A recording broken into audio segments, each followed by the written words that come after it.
প্রিয় ভাই, ছাত্রদের পক্ষ থেকে আমাদের কাছে যেসব প্রশ্ন এসেছিল তার মধ্যে একটি প্রশ্ন হচ্ছে, যা আপনাকে করতে চাচ্ছি, যে পিতামাতা বা মৃত ব্যক্তির রুহের মাগফিরাতের জন্য কুরবানি করার বিধান কি?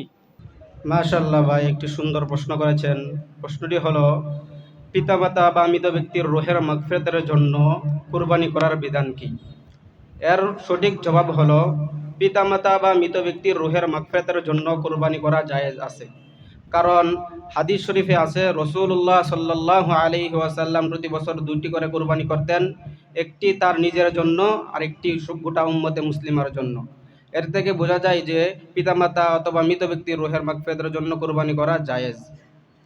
আর এই ফতোয়াটি আমরা পেতে পারি রদ্দুল মুখতারের 4 নম্বর খণ্ডের 10 নং পৃষ্ঠা এবং আল ফাতাওয়াত তাতারখানিয়ার 17 নম্বর খণ্ডের 444 নম্বর পৃষ্ঠা, ফতোয়া দাদিয়ার 8 নম্বর খণ্ডের 307 নম্বর পৃষ্ঠা। আশা করি